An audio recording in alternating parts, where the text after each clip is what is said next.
Like kids in Tennessee, Back up to the back wheels or even with the bumper of that car. Kentucky teenagers dream of the day they'll get their driver's license. To the right before you let it roll. Everybody else has their license now, or starting to get it. I know, I'm still waiting on January. I know, I'm still like, Dad, can you take me to... Okay, let's do this again. Kentucky is one of the more than 24 states that has graduated licensing for teens. All the way around. Here, you can't get a learner's permit until you're 16. I messed up. For the first 6 months, teens can only drive with another licensed driver over 21 and not between midnight and 6 a.m. When the law went into effect a year ago, it was met with grumbling from teenagers, but most have adjusted. Good. In some ways it's good, in some ways it's not fair, because we have to wait 6 months when I think I was ready to drive a month after I got my permit. Kentucky embraced graduated licensing for a simple reason. Young people here were dying in record numbers from auto accidents.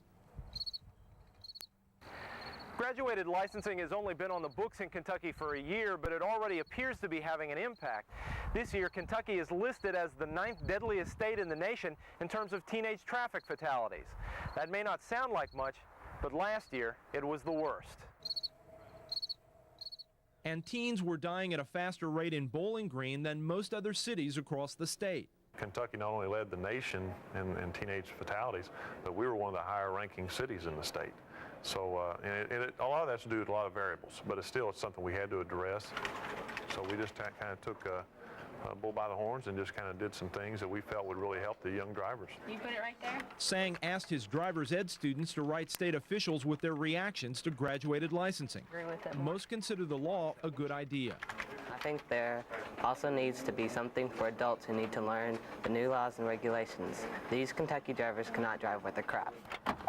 Kentucky is not depending on graduated licensing alone to drive down teen fatalities. They just didn't really care. The state also has a no-pass, no-drive law, where students who are failing in school can see their licenses suspended. And now you see more and more people keeping their grades up.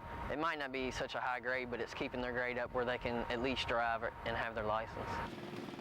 And in Bowling Green, construction is underway for a new center called Safety City, where second graders, yes, second graders, will be brought in to learn how to cross the street safely, ride a bike, avoid strangers, and learn the rules of the road while driving a miniature car. It's something of a contrast to neighboring Tennessee, where driver's education isn't required to get a license, and the state routinely offers hardship licenses to drivers as young as 14. In Tennessee, many teenagers who take the road test to get a license consider it a joke. It wasn't hard at all. All you have to do is drive down there, go through a light, and come right back. Concerned about cost and liability, many Tennessee school districts want nothing to do with driver's education.